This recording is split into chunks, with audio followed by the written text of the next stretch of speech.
gostaria de fazer leitura da palavra do Senhor, livro do Evangelho de João, capítulo 1. Amém? Nosso irmão evangelista Jefferson, nossa oportunidade de começar a falar aqui. Eu falei, glória a Deus, a confirmação da palavra, né? E o Evangelho de João ainda vai ainda um pouco mais para trás. Eu digo um pouco, a gente não sabe quanto tempo, né? Mas o Evangelho de João, aqui no capítulo 1, João, na revelação dada por Deus, pelo Espírito Santo, revela que Jesus não nasceu realmente. O começo da vida de Jesus não foi o ventre de Maria.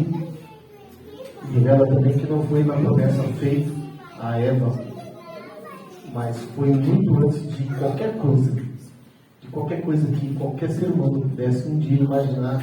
Jesus, ele já era. Amém? E a Bíblia diz que sem Jesus, nada do que foi feito, nada do que há, teria. Porque tudo foi feito por Ele, com Ele, e Ele é o Pai, Ele é o Filho. Hoje de manhã na escola de dominical falando um pouco sobre esse assunto. E para nós, irmãos, para a nossa imaginação, a nossa capacidade, é impossível um dia nós entendermos claramente o que a Bíblia quer dizer quando o Pai e o Filho e o Espírito Santo são um, mas são três. Para nós é impossível, nós não temos capacidade para isso. Mas nós cremos no que a Bíblia diz. A Bíblia diz que eles são três e eles são um. Amém? Nós cremos porque Jesus nos comprou.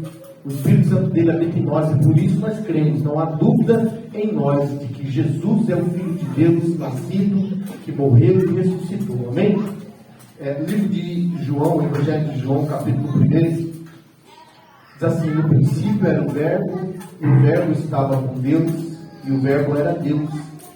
Ele estava no princípio com Deus, todas as coisas foram feitas por Ele, e sem Ele nada do que foi feito se fez.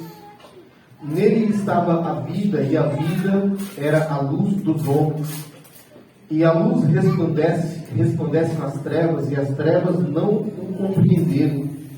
Houve um homem enviado de Deus, cujo nome era João. Este veio para testemunho, para que testificasse da luz, para que todos crescem por ele. Não era ele a luz, mas veio para que testificasse da luz. Ali estava a luz verdadeira, que alumia a todo homem que vem ao mundo. Estava no mundo, e o mundo foi feito por ele, e o mundo não o conheceu. Veio para o que era seu, e os seus não receberam. Mas a todos quantos o receberam, deu-lhes o poder de serem feitos filhos de Deus, aos que creem no seu nome, os quais não nasceram do sangue, nem da vontade da carne, nem da vontade do varão, mas de Deus. E o Verbo se fez carne e habitou entre nós. E vimos a sua glória, como a glória do unigênito do Pai, cheio de graça e de verdade. Amém? Irmãos, pode se assentar em nome de Jesus.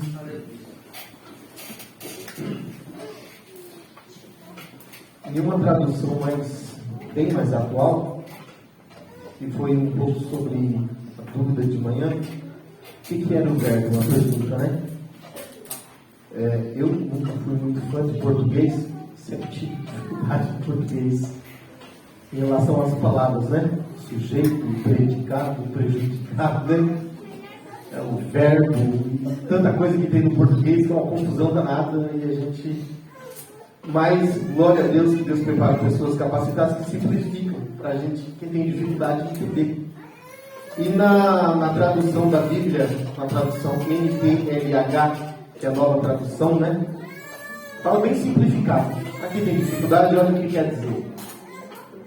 Antes de ser criado no mundo, eu estou lendo o mesmo capítulo, tá vendo? Antes de ser criado no mundo, aquele que é a palavra já existia. Ele estava com Deus e era Deus. Desde o princípio, a palavra estava com Deus. Por meio da palavra, Deus fez todas as coisas e nada do que existe foi feito sem ela. A palavra era a fonte da vida e essa vida trouxe a luz para todos. E essa vida trouxe luz para todas as pessoas. A luz brilha na escuridão e a escuridão não conseguiu apagá-la. Houve um homem chamado João que foi enviado por Deus para falar a respeito da luz. Ele veio para que, por meio dele, todos pudessem ouvir a mensagem e crer nela. João não era luz, mas veio para falar a respeito da luz. A luz verdadeira que veio ao mundo, que ilumina todas as pessoas. A palavra estava no mundo, e por meio dela Deus fez o mundo, mas o mundo não a conheceu. Aquele que a palavra veio para o seu próprio país, mas o seu povo não o recebeu. Porém, alguns creram nele e o receberam, e a esses ele deu o direito de se tornarem filhos de Deus. Eles não se tornaram filhos de Deus pelos meios naturais, isto é, não nasceram como nascem os filhos de um pai humano. O próprio Deus é quem foi o pai deles. A palavra se tornou um ser humano e morou entre nós, cheio de amor e de verdade, e nós vimos a revelação da sua natureza divina, natureza que ele recebeu como filho único do Pai. Amém? Somente até aqui. Irmãos, verbo e palavra são a mesma coisa. A palavra verbo e a palavra são a mesma coisa. João está dizendo, crianças, amém? A palavra verbo e a palavra significam a mesma coisa. E João está falando sobre Jesus. João está dizendo que Jesus, ele é a palavra. E a palavra estava no princípio de tudo. E a palavra era Jesus e a palavra era Deus. Pai, o Filho e o Espírito Santo no princípio de tudo agindo juntos para criar tudo que existe. E João vai dizer que Jesus era a palavra e sem ele nada do que foi feito se fez. Hoje de manhã surgiu aqui uma pergunta, eu falei, vocês fazem umas perguntas que a gente não consegue responder. Porque é preciso usar a imaginação. Então vamos tentar, pelo menos imaginar, para tentar ter uma noção do que é. Mas se Jesus era a palavra, como assim Jesus era a palavra? Eu falei, olha, vamos fazer como que um faz de conta para tentar imaginar algo, para ver se a nossa mente consegue imaginar e pensar. Imagine que Deus é o Pai, Jesus é o Filho e é o Espírito Santo, mas aqui está falando sobre o Pai e o Filho. E o Pai e o Filho não têm pensamentos separados. O Pai e o Filho aqui, o Espírito Santo tem o mesmo pensamento. Quando o Pai quer, o Filho já disse amém e o Espírito Santo age. E é como se Deus fosse o entendimento, o desejo, e Jesus aquele que executa a palavra dizendo, haja. Aleluia, Deus. E o Espírito Santo começa a se mover e fazer as coisas acontecerem. Porque a Bíblia não diz exatamente como é, mas a Bíblia diz que Deus disse, haja, mas o haja era a palavra. E quem era a palavra? Era Jesus. E tudo foi feito por ele, nada do que foi feito se fez. E aqui diz que nele estava a vida, e a vida era a luz dos homens. E agora João vai começar a chamar Jesus de luz. Pode ver que ele chama Jesus de alguns nomes. Ele é a palavra, ele é a luz. E eu não vou me demorar muito, para a gente ter tempo para tomar cedo bem tranquilo. Mas aqui ele vai dizer que essa luz, essa palavra, ela foi concebida por uma mulher e nasceu. E nasceu no seu país, no meio do seu povo. Porém, o seu povo não o conheceram e não o receberam. Pelo fato do seu povo não o receber, então Deus vai abrir a oportunidade para outras pessoas, que é o cumprimento da palavra. Diz aqui, veio para o que era seu e os seus não o receberam. Mas a todos quanto receberam, deu-lhes o poder de serem filhos de Deus, aos que creem no seu nome. A questão, irmãos, aqui, que eu quero trazer nessa noite, como alguém pode ser feito filho de Deus, pelo poder da palavra? Crendo. A Bíblia diz que nós cremos ouvindo o Evangelho, a palavra de Deus, e essa palavra, quando nós ouvimos, ela nos ressuscita dos mortos, nos traz a vida. E aqui, no capítulo 1 de João, ele fala isso e Paulo vai confirmar lá no livro de Efésios. Nós vamos ver. Olha o que diz aqui: mas todos quantos receberam deles o poder de serem feitos filhos de Deus, aos que creem no seu nome. Olha só o que diz o versículo 15: os quais não nasceram do sangue, nem da vontade da carne, nem da vontade do varão. Não nasceram do quê? De formas naturais. Não nasceram porque um homem conheceu uma moça, achou ela linda, namorou, casou, e desse relacionamento nasceu um filho. Não, não é desse filho que João está falando. Aqui está falando de alguém que nasce como Jesus disse para Nicodemos: se o homem não nascer de novo, deu um nó na cabeça de Nicodemos, que era velho, e já ficou imaginando o sofrimento da velhinha. O homem vai voltar e entrar dentro do ventre da mãe e nascer de novo? É uma pergunta assim bastante estranha, né? Mas para você ver como a nossa capacidade, a nossa inteligência ela é tão pequena diante das coisas de Deus, que a gente pensa coisas absurdas, quando Deus revela apenas um pouco da sua sabedoria. Jesus está falando de um nascimento sobrenatural, que não depende da vontade do homem, não depende da vontade da mulher. Não é do sangue, não é da carne, mas é do Espírito. E ele está dizendo aqui que os quais não nasceram do sangue, nem da vontade da carne, nem da vontade do varão, mas de Deus. E o Verbo se fez carne e habitou entre nós, e vimos a sua glória, a glória do unigênito do Pai, cheio de graça e de verdade. E a pergunta é: nós servimos a Deus porque nós queremos? Nós escolhemos servir a Deus? Você escolheu servir a Deus? Se eu perguntar aqui para cada um de nós aqui, quem aqui veio correndo para Jesus assim, gritando: por favor, me recebe? Não. O Evangelho de Cristo nos chamou. E nós ouvimos a sua voz. E Paulo vai dizer como que isso acontece. No livro de Efésios, irmãos, capítulo 2, Paulo diz assim, a salvação é pela graça. E vos vivificou estando vós mortos em ofensas e pecados. Mortos.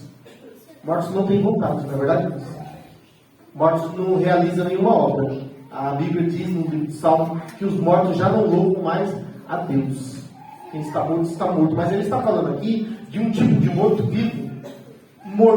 Vivo na carne, morto no espírito.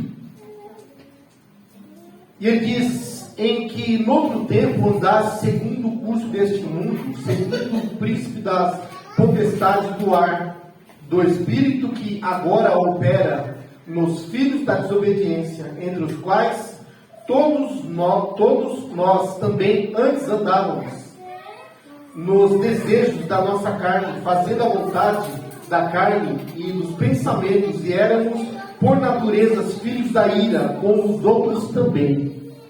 Antes de nós receber o Evangelho de Cristo, antes de sermos convencidos pelo Espírito Santo e crermos em Jesus, Paulo diz que nós éramos filhos da ira, condenados à perdição, ao sofrimento eterno. Era o nosso destino. Era o meu e era o seu. Mas ele vai dizer que esse homem, morto e destinado ao sofrimento eterno, ele vai ressuscitar. Como que ele não é ressuscitar? É um novo nascimento, como Jesus disse para Nicodemos. Ele vai nascer de algo sobrenatural. Não é um nascimento como nós vimos as crianças que nascem e crescem, mas é um nascimento de dentro para fora do Espírito. Você vai nascer para Deus, você vai ouvir a voz de Deus e vai nascer e vai ser uma nova criatura. É por isso que é difícil para o homem natural entender isso. Assim como foi para Nicodemos, para nós, a gente tenta da melhor forma explicar, mas a nossa cabeça fica com um nó, diz assim: como isso? Nascer do quê? Nascer da onde? Nascer para quê? E Paulo diz que nós estávamos mortos e andávamos no curso desse mundo, fazendo a vontade da carne. Por quê? Porque não éramos vivos para Deus. Não tínhamos desejo de obedecer a Deus. Você já conversou com alguém do mundo, irmãos? E você olha e fala assim para a pessoa: mas você sabia que Jesus quer salvar a sua vida? Você sabia que Deus pode fazer uma obra na sua vida? E quando você termina, você percebe que ele... Crianças, você percebe que ele ouviu, mas ele não compreendeu. Ele ouviu, mas aquilo não surtiu efeito nenhum nele.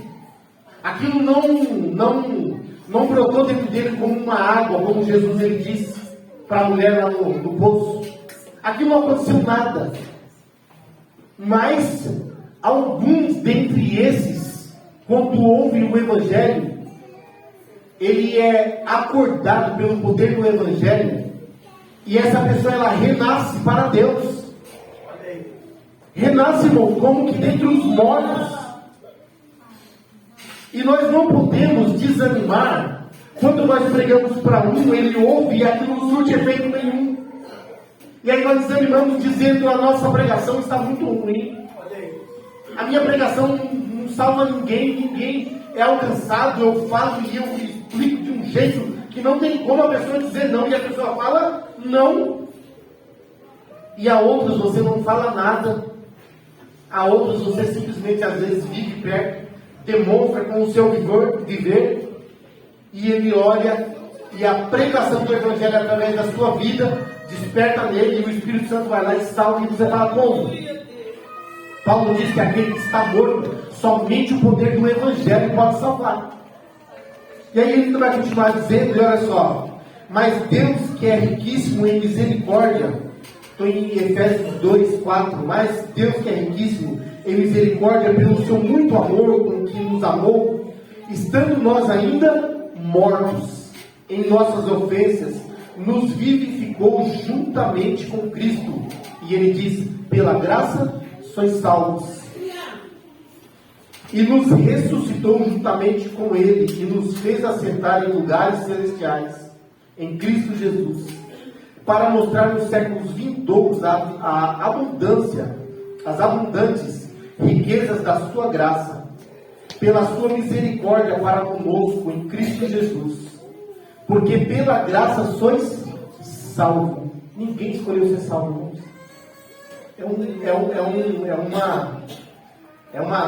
uma pergunta sem resposta que causa tanta divisão de pensamento. Os teólogos debatem tanto sobre isso e ninguém chega no consenso. E nunca vão chegar, porque Deus não revelou ao todo o que ele quis dizer com isso. Pela graça você é salvo. Você não é salvo porque você é bom. E Paulo diz o porquê que você é salvo: pela graça. E ele diz: porque pela graça sois salvos, por meio da fé. A fé diz que vem pelo quê? A Bíblia diz: por ouvir a palavra. O que Jesus disse quando ele veio? Vai anunciar que o reino dos céus é chegado. O Evangelho, boas novas de salvação. Por isso Jesus disse: olha, vamos anunciar a mensagem, porque é a mensagem que salva. É por isso que o culto é tão importante para o crente. Muitas das vezes o crente ele vai morrendo espiritualmente, e ele acha que ele pode caminhar sozinho. Não, eu vou ficar em casa. Jamais eu vou abandonar Jesus. Jesus me salvou. Só que se você não ouvir a palavra de Deus, a sua fé ela vai diminuindo, ela vai acabando. E nós nos reunimos por mandamento do próprio Jesus. Foi o ensinamento dos apóstolos, a igreja se reunir, porque Paulo disse: uns têm salmos, outro tem palavra, outro tem louvor, outro tem profecia, e assim todos são edificados. Para quê? Para que nos mantemos vivos, porque Jesus já nos chamou dentre os mortos. Para que Jesus nos tirou dentre os mortos? Aqueles que faziam somente a vontade da carne. Paulo vai ensinar aqui também. Porque muitas das vezes pensamos: uma vez salvos, salvos para sempre. Tem uma denominação, não vou falar o nome, que ela tem essa teologia: uma vez salvos, salvo para sempre. Ninguém perde a salvação. E muitas pessoas aprendendo isso, imagina que agora, já que eu fui salvo uma vez, posso viver minha vida tranquilamente, jamais vou perder minha salvação. Não é o que a Bíblia ensina. E tenho certeza que mesmo crendo nessa teologia, não é o que eles também ensinam. Com certeza eles ensinam, você foi salvo para servir a Deus, para louvar a Deus, para viver uma vida com Deus, uma vida de santidade diante de Deus. Você não foi salvo para garantir a sua salvação. Não foi para isso que você foi salvo. Foi para glorificar a Deus. E Paulo diz, porque pela graça foi salvo, por meio da fé. E ele diz, e isso não vem de vós. Ninguém pode bater no peito e falar, eu escolhi a Jesus. Estou aqui porque eu sou bom. Não. Não vem de vós. É um dom de Deus. A salvação é um dom de Deus. E dom é algo que Deus dá. Ninguém tem dom de si próprio. O dom é algo de Deus. Não é seu, não é meu. Por isso que também é um perigo muito grande você pegar o seu dom e esconder. A Bíblia ensina sobre isso. A Bíblia diz que Jesus contou uma parábola dizendo que um homem foi numa viagem muito longa e deixou algum valor com os seus servos. E disse o que para eles? Para você eu vou dar 1, para você eu vou dar 2, para você eu vou dar 5. E vocês trabalhem com isso daí, que quando eu voltar eu quero ver o resultado. O que a Bíblia diz que aquele que recebeu um fez? Enterrou. Enterrou o dom que Deus lhe deu. O que foi que o patrão falou quando voltou? Servo mau. Servo negligente. Se você tivesse pelo menos colocado no banco, rendia alguma coisa. E o dom aqui é uma coisa tão perigosa, porque lá vai dizer assim, lança ele nas trevas. Não diz manda embora, está despedido. Né? Significa que é algo que pode até colocar em risco a nossa salvação. Não é verdade? Porque Deus te deu um dom, ele não é seu. A salvação é um dom de Deus, significa que nós temos que cultivá-la, trabalhar. Deus nos deu o dom da salvação. Somos salvos porque Deus, pela sua graça, nos alcançou pela palavra, pelo Evangelho. Você é salvo, o que você tem que fazer agora? Cultivar, através de oração, palavra, louvando a Deus, buscando de Deus graça e alegria do Espírito Santo, para que você cada vez se encha mais. E aí você, cultivando, Deus te dá um outro dom para você fazer algo para você. Mas o primeiro dom mais importante na vida do crente é a salvação. É o primeiro dom que você tem que cultivar. Mas eu não tenho o dom de louvar, eu não tenho o dom de pregar, eu não sou profeta. Você tem o dom da salvação. Deus, ele te salvou. Cultiva, ora, busca, se alegra na presença de Deus, louva com a voz que Deus te deu, pregue da maneira que você sabe pregar.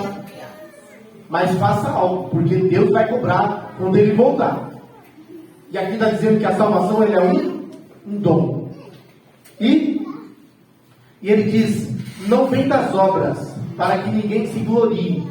O que é se gloriar das obras? A gente viu na passagem de Jesus na terra, o Evangelho conta, que Jesus ele era manso com os pobres, ele ensinava com todo amor, mas os fariseus e os escribas, o chicote estralava. Por quê? Porque eles não acreditavam que eles precisavam de Deus, mas que Deus era quase que obrigado a ouvir eles. Por quê? Porque eles achavam que mereciam. Você não merece, eu não mereço. Ninguém merece nada de Deus. É a misericórdia de Deus que nos alcança todos os dias.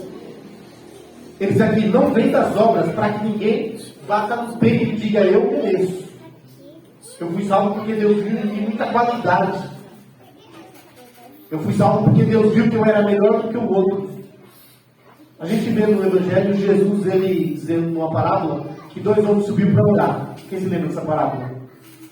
Diz que um muito orgulhoso levantava a cabeça, todo orgulhoso, e dizia para Deus as qualidades que ele tinha. E ainda falava, não sou como esse aí, porque do lado tinha um pecador, um publicano, era alguém muito mal visto pela sociedade. Só que o publicano, por sua vez, com a cabeça abaixada, batia no peito e se humilhava, dizendo assim que tinha vergonha de olhar para Deus, porque ele sabia que ele não era nada. E Jesus diz, esse daí, o segundo, humilhado, desceu justificado, foi recebido por Deus, a sua oração foi ouvida, ele não voltou do jeito que chegou, mas aquele outro se entrou vazio, saiu batendo lata.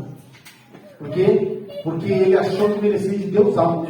Paulo está dizendo, não vem de vós.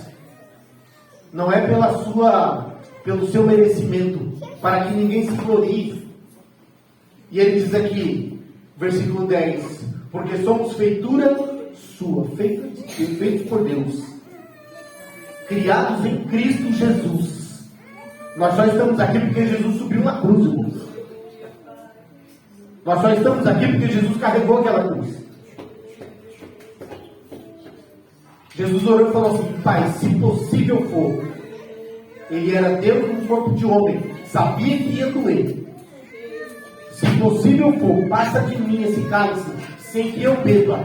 Se não for necessário, se der para salvar essa turma toda, sem que eu passe por isso, Pai, vamos dar um jeito. Mas, todavia seja feita a tua vontade. E a Bíblia diz que foi da vontade de Deus moer Jesus. Toda a ira que Deus iria descarregar em mim e em você, descarregou no Filho. Por amor a nós. Então não temos merecimento de nada. Ele diz aqui, criados em Cristo Jesus. Para as boas novas. Agora aqui, irmãos, está o resultado. Para que Deus nos chamou? Para que Deus nos salvou? Por que nós somos crentes? Para andar de terno e gravata? Bonitinho? Passar todo domingo na igreja? Na semana, nos cultos de semana? Só para isso? Não, irmãos. Ele diz aqui, ó. Para as boas novas, as quais Deus preparou para que andássemos nela. Para que andássemos nas boas novas de Deus, na vontade de Deus. Qual é a vontade de Deus? A vontade de Deus é que nós nos servimos com alegria. Que nós temos prazer em estar na tua presença. A vontade de Deus é que nós temos desejo de louvar a Ele, como o salmista diz, que alegria foi quando me chamaram para ir na casa de Deus. Me alegrei demais quando falaram, vamos à casa do Senhor. Essa é a vontade de Deus. Foi para isso que Jesus subiu naquela cruz. Para que nós ouvíssemos o Evangelho de Cristo, fôssemos despertados da morte, nascêssemos numa vida nova, como Jesus disse para Nicodemos, e vivesse uma vida com Cristo aqui, ó, em novidade de vida, andando com Ele. Foi por isso que Jesus nos chamou. E a pergunta é, o que nós fazemos com a nossa vida? Não é mesmo? O Evangelho de Cristo, irmão, ele sempre foi de confronto. Ele nunca foi um evangelho de tapinha nas costas, não é verdade? Nunca foi. Sempre foi de confronto. Nós temos uma vida, irmãos, e é um prazer muito grande. E aqui parece até uma palavra dura, mas não é uma palavra dura. Eu tenho certeza que você olhando para você, eu faço a pergunta e você responda. É um prazer servir a Deus? É algo maravilhoso servir a Deus? É um prazer quando nós olhamos para trás e falamos, de onde Deus me tirou, jamais eu sairia. De onde Deus me resgatou, jamais eu poderia sair andando. Porque eu estava morto, como o louvor que disse, eu estava algemado. Mas Jesus me resgatou. E por isso nós louvamos a Deus e glorificamos o seu nome. Amém? Então é importante, irmãos, estarmos na casa do Senhor. É importante ouvirmos a palavra do Senhor. Porque é ela que faz isso conosco. É ela que nos mantém vivos, esperando a Cristo. Até o dia que Ele voltar. Amém? Deus abençoe a igreja. Em nome de Jesus.